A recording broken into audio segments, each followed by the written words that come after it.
Dr. Alan Burke sat at his desk late at night. His eyes were tired, but he couldn't look away from his computer screen. For 3 weeks, the same strange signal had been coming from space. Tonight, they finally understood what it meant. It was, hello from someone not from Earth. Kate, come look at this, Alan called to his friend. Dr. Catherine Wright walked across the room quickly. Her eyes got big when she saw what was on the screen. We need to tell the world leaders right away, she said. Her voice was calm even though this was the biggest news ever. The team worked day and night. After a week, they could read the whole message. The aliens called themselves the Vicari. They came from a star system that was 60 light years away. They said they wanted peace and asked if they could send some of their people to Earth. The world went crazy with the news. Some people said it was a sign from God. Others said it was a trick. World leaders had many meetings to decide what to do. In the end, they sent back a message. You can come, but please be peaceful. 3 months later, the Vicari ship came to Earth. It was silver and not very big, about the size of a normal airplane. It landed in Switzerland, a country known for staying neutral in human fights. 5 aliens stepped out of the ship. They were tall and thin with skin that changed colors in the sun. They looked a bit like birds with big eyes and no mouth that anyone could see. Lan and Kate were picked to be part of the team that would meet the aliens. The first meeting was very careful. Humans and aliens stayed on different sides of a clear wall. They talked through computers that could translate their languages. We have watched your world for a long time, the lead Vicari said through the computer. You have made good progress with your machines and tools. We want to be friends and help each other. The humans in the room felt hopeful, but they didn't know the truth. The Vicari had indeed been watching Earth. They had been trying to figure out if humans were dangerous. And they had made a big mistake in what they thought about humans. Over the next few weeks, more meetings happened. The Vicari were very interested in learning about humans. They asked many questions about human bodies, how fast humans could run, how much weight they could lift, and how well they could think under pressure. They also asked about human history, especially about wars. Dr. Burke began to notice something strange. They always want to know about what our bodies can do, he told Kate one day as they ate lunch. It's like they're sizing us up. Maybe they're just curious, Kate said. Their bodies are so different from ours, but Alan wasn't sure. I think, there's more to it. He was right.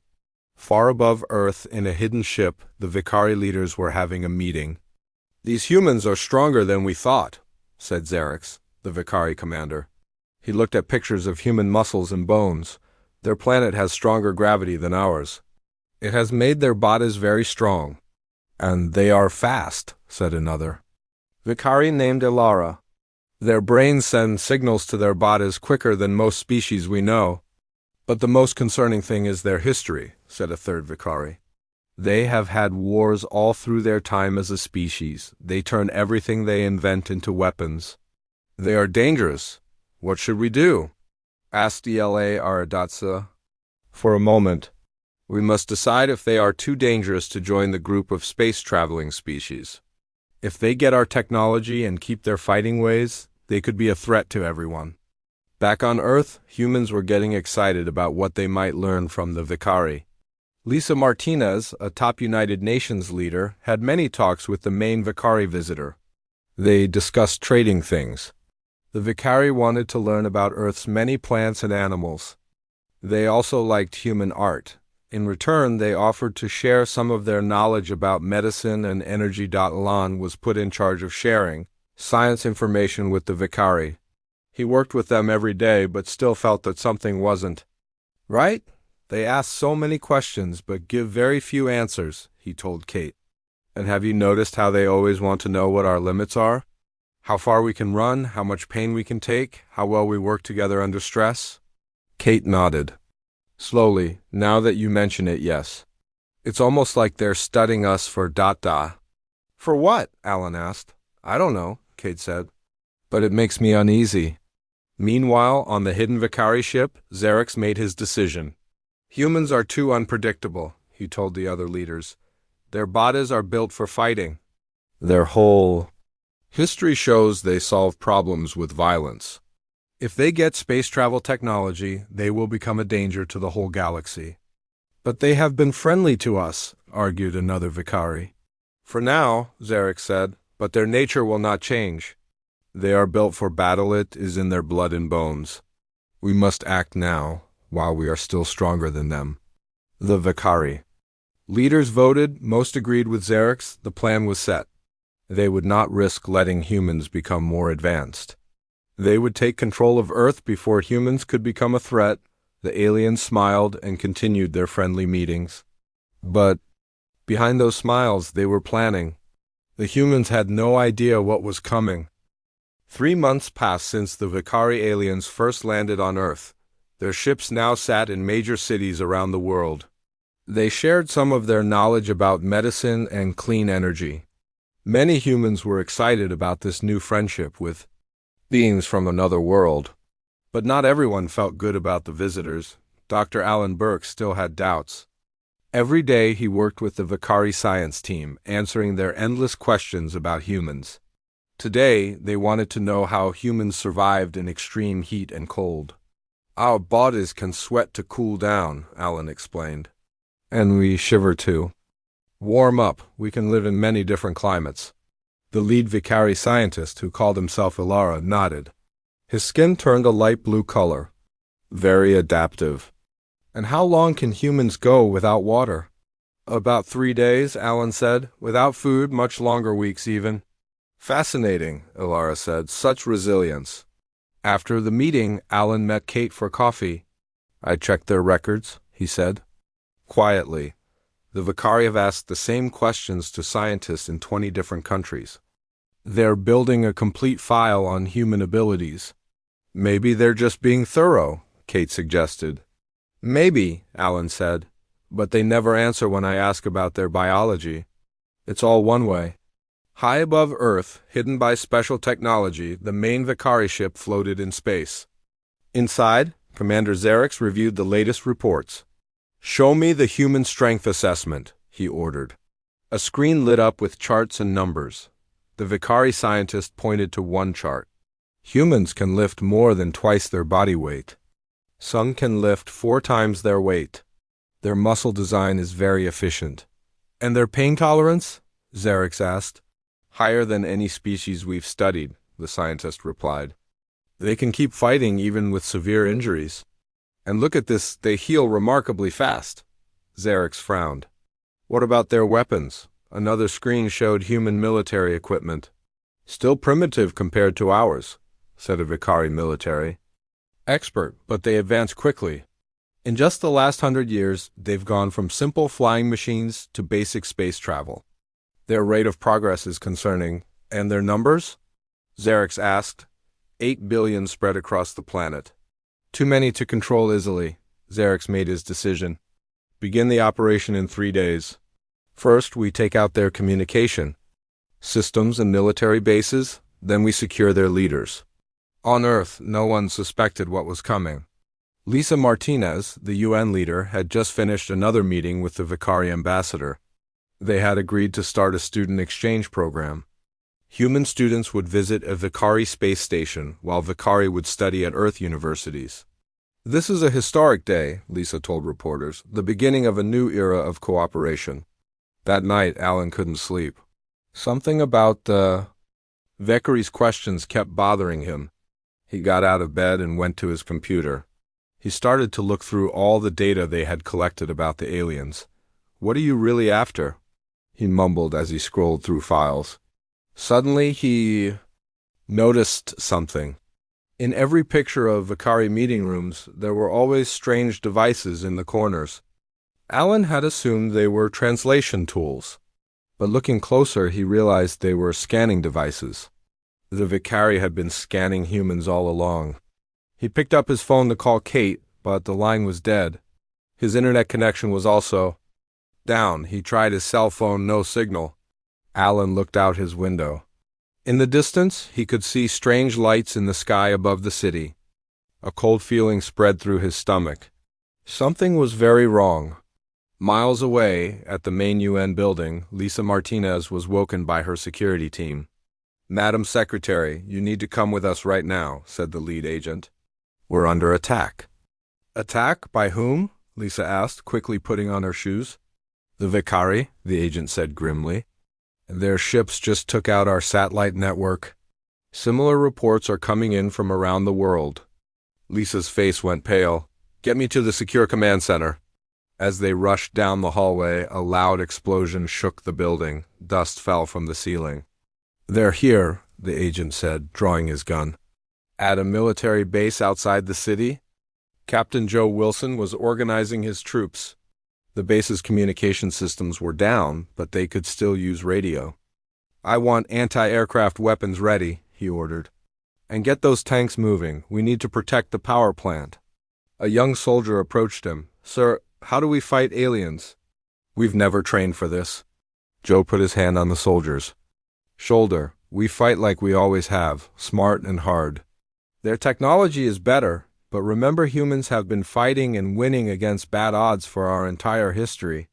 Around the world, the attack was happening all at once. Vicari. Ships appeared over major cities.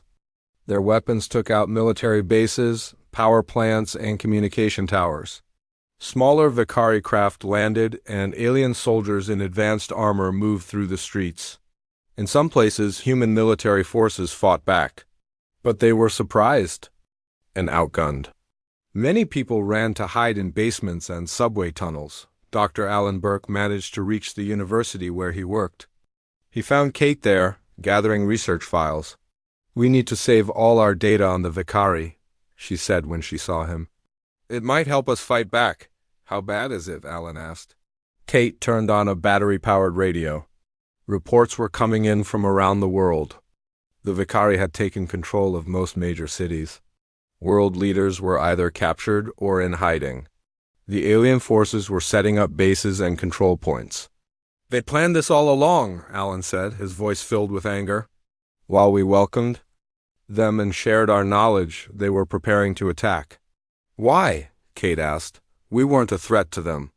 Alan thought about all the questions the Vicari had asked. I think they saw what humans are capable of.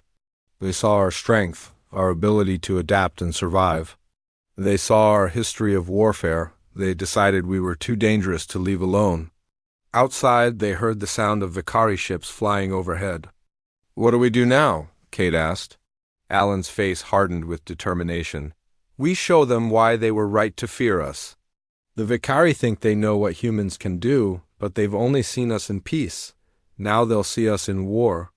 Across the planet, as the shock of the attack wore off, humans began to do what they had always done when faced with a threat. They began to fight back. 1 month had passed since the Vicari attack. The aliens now controlled most big cities around the world. They had set up bases and checkpoints. They had special machines that could find human technology, so phones and computers didn't work unless the Vicari allowed them to, but the aliens were learning something important.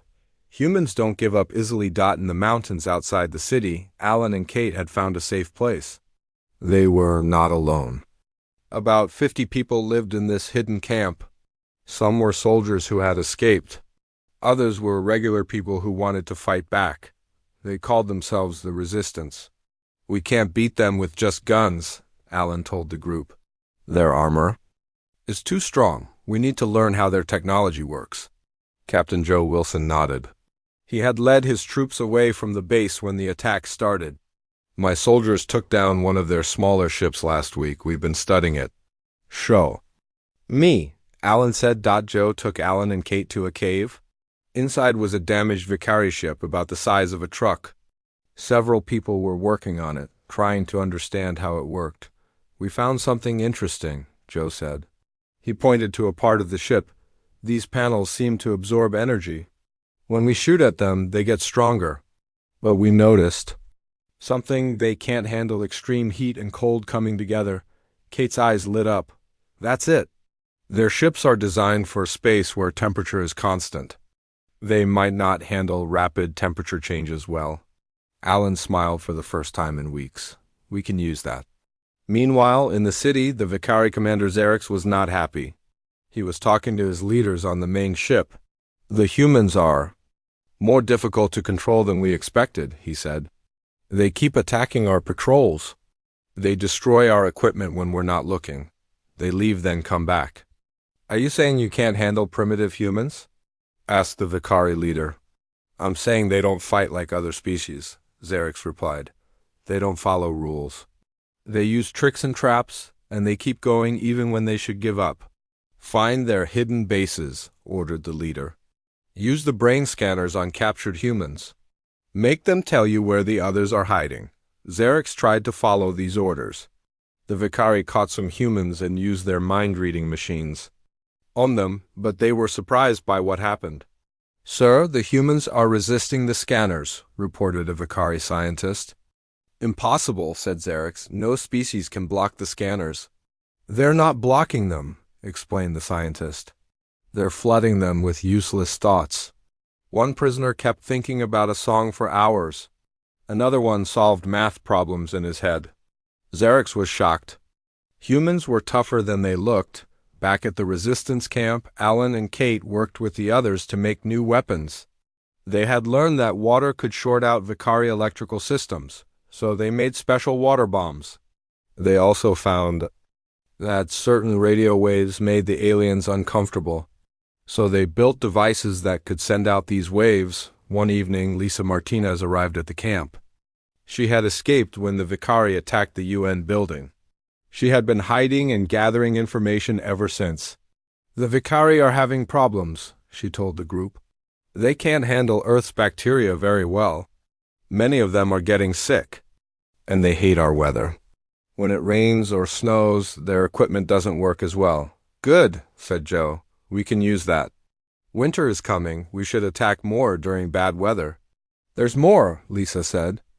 I've been in contact with other resistance groups using old radios. There are camps like this all over the world. People are fighting back everywhere. Alan wasn't surprised. Humans have always fought for freedom. It's in our nature.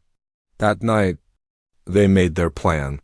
They would attack 3 Vicari checkpoints at the same time. If they succeeded, they could open a path to the city power plant. If they could take back the power plant, they could restore electricity to part of the city. The next day, Joe led one team. Kate led another, and Alan led the third. They moved quietly through the woods toward their targets. Alan's team reached their checkpoint first. 4 Vicari guards stood by a small ship. They wore armor and carried energy weapons. Remember the plan? Alan whispered to his team. Use the water bombs first, then the radio devices, then regular weapons. They waited for the signal 3. Bird calls from the woods. When they heard it, they attacked. The water bombs hit the Vicari ship and 2 of the guards. Sparks flew as their electrical systems failed. Then Alan turned on the radio device. The aliens grabbed their heads in pain. The team rushed forward using regular guns to finish the job. In 10 minutes it was over. They had taken the checkpoint. Without losing anyone, the other teams had similar success. By evening, all 3 checkpoints were under human control. The path to the power plant was open. We move tonight, Joe said. The Vicari don't see well in the dark. We do. Under cover of darkness, 200 resistance fighters moved toward the power plant. The plan was working better than they had hoped. The Vicari were not prepared for attacks at night. By morning, the power plant was back in human hands. The resistance fighters worked quickly to fix the damage the aliens had done. By noon, parts of the city had electricity again. In his command center, Xerix received the bad news. Humans have taken the power plant, reported a Vicari officer. And, 3 of our checkpoints. How? Demanded Xerix. They attacked at night. They used our weaknesses against us. Xerix was furious. Send in the heavy fighters. I want that power plant back by tomorrow. But he was starting to understand something important. The Vicari had made a terrible mistake. They had thought humans would be easy to control. They had seen human history full of wars and thought humans were just violent animals. What they didn't understand was that those wars had made humans very good at fighting. Each battle had taught humans how to adapt, how to survive, how to win. Against bad odds, the Vicari had discovered too late that every human is built for battle. And now, they were about to learn just how dangerous humans could be when fighting for their home. 6 months had passed since the Vicari invaded Earth. Things were changing. Humans all over the world were fighting back. They shared information using old radios and secret messages. They learned the Vicari's weaknesses and used them. Alan sat in the meeting room of what they now called Freedom Base. It used to be a small college before the invasion. Now it was the main center for the resistance in this part of the country. More than 500 people lived and worked here. The Vicari are pulling back from smaller towns, Kate reported to the group. They're focusing on defending the big cities and their main bases. They don't have enough soldiers, Joe added. They didn't bring enough for a long fight. They thought we would give up quickly. Lisa Martinez pointed to a map on the wall. We have reports from around the world. Africa has pushed the Vicari out of most areas. South America too. In Europe and Asia, humans control the countryside. The aliens only hold the cities, Alan smiled. Just as I thought. The Vicari studied our bodies, but not our history. Humans have always been good at fighting against stronger enemies. In his base in the center of the city, Xerix was having a bad day. He received message after message about Vicari losses. How are the humans doing this? He demanded. They shouldn't be able to defeat our technology. His science officer looked nervous. They are learning, sir. They've figured out how our shields work. They've learned to jam our communications. They're even using our own weapons against us. Impossible, Xerix shouted. Their brains are too simple to understand our technology. That's where we were wrong, the science officer admitted. Human brains are different from ours, but not simpler. They think in ways we don't. They make creative jumps. And they share knowledge very quickly. Xerix looked out the window at the city. The Vicari still controlled it, but for how long? Every day, human attacks got stronger and smarter. Back at Freedom Base, a soldier ran into the meeting room. We captured a Vicari officer, he announced. And his translator works, we can talk to him. Everyone hurried to the room where the alien was being held. The Vicari sat on a chair, his color-changing skin now a dull gray. He looked scared. Alan stepped forward. Why did you attack us? He asked. The Vicari looked surprised at the direct question. To protect the galaxy, he said through the translation device. Your species is dangerous, too aggressive, too adaptable. The Council voted to contain you before you could spread to other worlds. We never threatened you, Lisa said angrily. We welcomed you in peace. It was not about what you did, the Vicari replied. It was about what you might do. Your history is full of war. Your bodies are built for fighting. Your minds solve problems too quickly. The galaxy has rules and balance. Humans would break both. Joe laughed without humor. Well, you were right about one thing. We are dangerous when attacked. The next day, Alan and Kate studied the captured Vicari's equipment. They made an important discovery. Look at this, Kate said, pointing to a small device. I think this is how they communicate with their main ship in orbit. Alan examined it. If we can figure out how it works, maybe we can listen to their plans, or even better, send false information. They worked for days with a team of engineers. Finally, they succeeded. They could hear what the Vicari were saying to each other. They're planning something big, Alan told the others after listening for hours. They're going to bring down more ships from orbit. They're calling it the final solution. They want to end the war quickly. When? Asked Lisa. 3 days from now, Alan said. We need to warn everyone. Using the old radio network, they sent messages to resistance groups worldwide. Everyone prepared for the big attack. But humans had a plan too. While studying Vicari technology, scientists around the world had made discoveries. They found ways to build new weapons using Earth materials combined with alien tech. On the day before the planned Vicari attack, humans launched their own surprise. In coordination, resistance fighters around the world activated special devices. These devices sent powerful signals into space, targeting the Vicari ships in orbit. The signals confused the ship's navigation systems. Several Vicari vessels crashed into each other. Others lost power and drifted in space. On the ground, humans attacked Vicari bases at the same time. They used everything they had learned: water to short out alien electronics, loud sounds at frequencies that hurt Vicari ears, and even captured alien weapons. At Freedom Base, Alan watched the reports come in. "It's working," he told the others. "Resistance groups are taking back cities all over the world." Joe led a team to attack the main Vicari base in their city. They faced heavy resistance, but they kept pushing forward. Human soldiers fought with a mix of determination and clever tactics. When energy weapons didn't work, they used simple tools. When frontal attacks failed, they found another way in. By nightfall, Joe's team had reached the center of the base. They found Xerix trying to escape in a small ship. "Surrender?" Joe told the alien commander. Xerix looked at the humans surrounding him. His skin turned a dark blue color that showed his defeat. "You were supposed to be easy to conquer," he said. "We studied your bodies. We knew your strengths." "And weaknesses, what did we miss?" Alan stepped forward. "You missed the most important thing about humans. Yes, our bodies are built for battle. We evolved on a dangerous planet with strong gravity and many predators. But our greatest weapon isn't physical, it's here." He tapped his head. "Humans never accept defeat. We always find a way to fight back. We always adapt. We always learn." The next day, resistance leaders from around the world spoke by radio. Most major cities had been retaken. The Vicari ships in orbit were disabled or destroyed. The remaining alien soldiers were surrendering. "We've won this battle," Lisa told the group. "But the war might not be over. The Vicari come from a large alliance of alien species. They might send more ships. Then we'll be ready," Alan said. "We've learned so much from their technology. We can build better defenses. We can make our own spaceships now."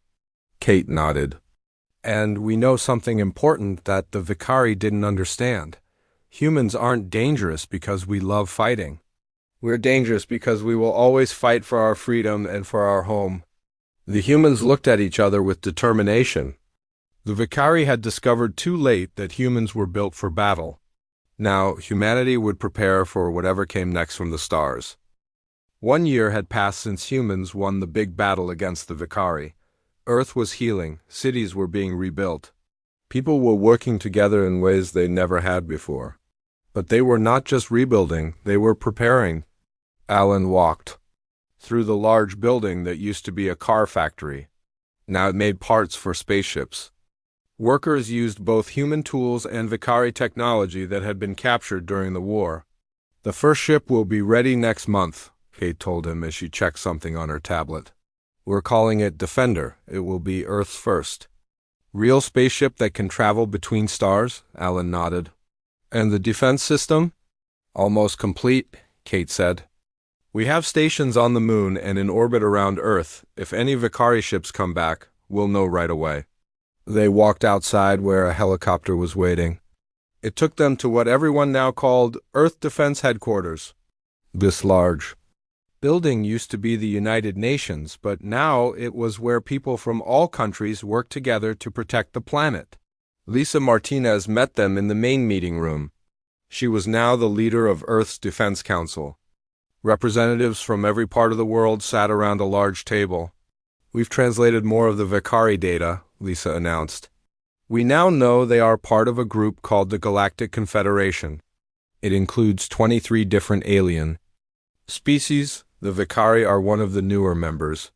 "Have they sent any messages since we defeated their invasion force?" asked a woman from Brazil. "Nothing direct," Lisa replied. "But our deep space listening stations have picked up signals." "They're talking about us? They're worried?" Joe, who was now a general, spoke next. "They should be worried. We've learned more in 1 year from their technology than we would have discovered on our own in 100 years. We're building a fleet of ships, we have new weapons, and most importantly, we know they're out there now." Alan looked around the room. Just a year ago, countries had fought with each other over land and resources and ideas. Now they work together. Nothing unites people like a common enemy. "What do we do when our ships are ready?" he asked. Do we go looking for the Confederation? Do we attack first this time? The room grew quiet. This was the big question everyone had been avoiding, Lisa sighed. Some people think we should. They say the Vicari attacked us without reason, so we have the right to fight back. But we're not like them, Kate argued. We don't attack without being threatened. The debate continued for hours. In the end, they decided to send one ship, the Defender, to find the Confederation. Not to attack, but to talk. The ship would carry representatives from Earth who would explain that humans wanted peace, but were ready for war if necessary. 3 months later, the Defender was ready. It was a beautiful ship, silver and blue, built with a mix of human creativity and alien technology. It had weapons, but also carried messages of peace. Alan, Kate, and Joe stood with a crowd of thousands to watch it launch. Lisa was going on the mission as Earth's main representative. Good luck, Alan told her before she boarded. Show them who we really are. I will, Lisa promised. I'll make sure they understand that humans don't want to fight, but we will. If we have to. The ship rose into the sky on a column of blue fire. People cheered and waved flags from all nations.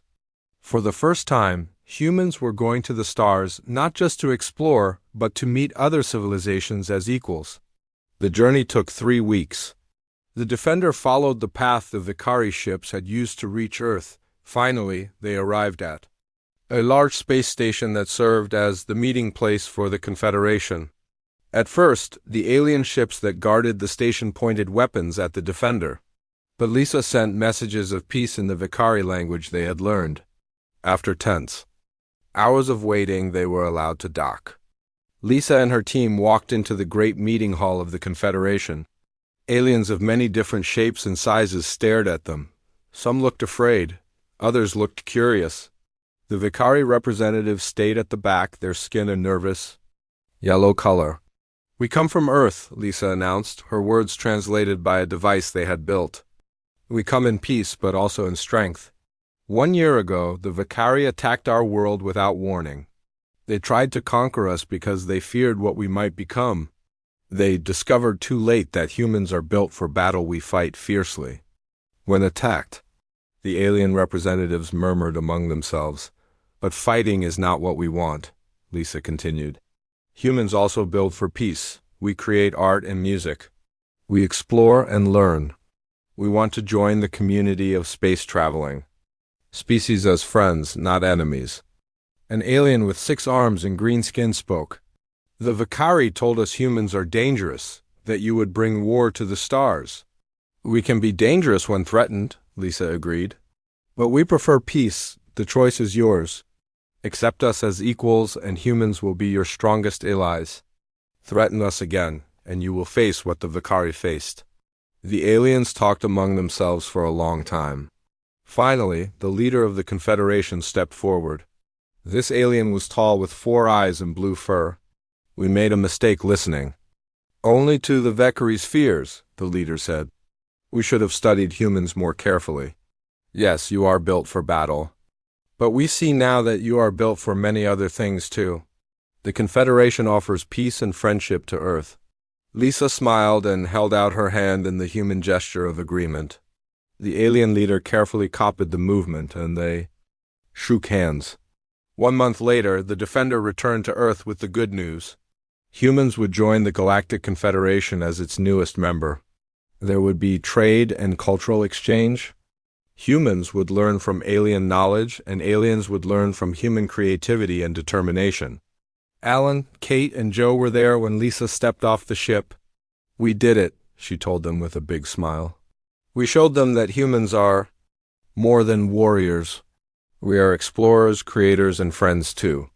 But they'll never forget that we're warriors if needed, Joe added with a grin. Exactly, Alan agreed. The Vicari discovered too late that every human is built for battle. But the rest of the galaxy has discovered something more important, that humans fight hardest for peace.